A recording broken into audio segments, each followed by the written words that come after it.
Yeah, I think, well, first off, the numbers have to be there. So whatever you're buying the business for, and let's say you're getting a loan or maybe you're owner financing, which basically means that you're paying the owner back a portion up front and then you're paying him a monthly portion every month, similar to a loan.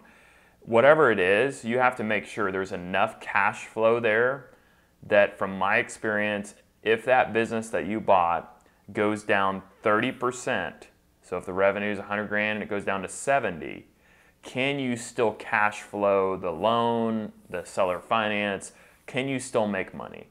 Because a lot of people look at it and they say, oh, well, if it's going to keep doing that, then I'm going to be fine. But like, you need to run the worst case scenario. And that's every business. It doesn't matter whatever business you're buying, the financials are the financials.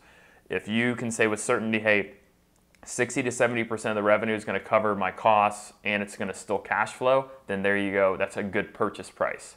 So that's how you back into the purchase price. Once you get that settled and it's a good purchase price, you can make money on it. Then you need to say, okay, what's the certainty of this revenue reoccurring? What am I going to be able to do to make sure this revenue reoccurs? Is the owner going to help me transition the business? Am I going to go meet with every client? What am I going to do to make sure that this business revenue continues to go? Then you need to look for opportunities for growth and reduction.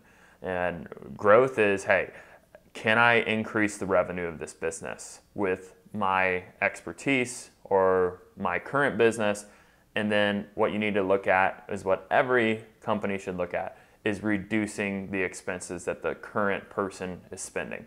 So you get in that profit and loss statement and it goes revenue, then all these expenses, right? And you're like, what expenses can we take out? And usually, and this is sad to say, but most companies, their biggest expense is their payroll expense if they have employees, right? So that's why a lot of companies, when they sell, they're usually holding on to people because they're too scared to let them go, right? Judy's been working here for 20 years. She's not great, but she's good.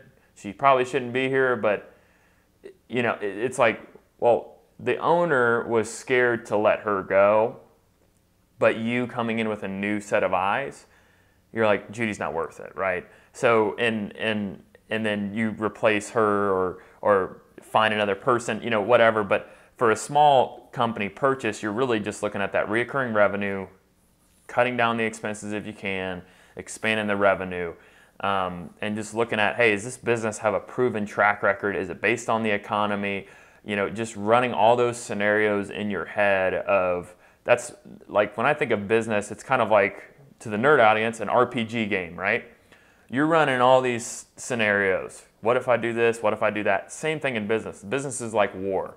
Okay, what if we do this? Okay, well, if this happens, you know, you're just running those scenarios so your confidence level in buying the business is going to be higher. It's always going to be a gamble, but I would rather make sure that I'm gambling with 90% certainty than like 40% certainty, right?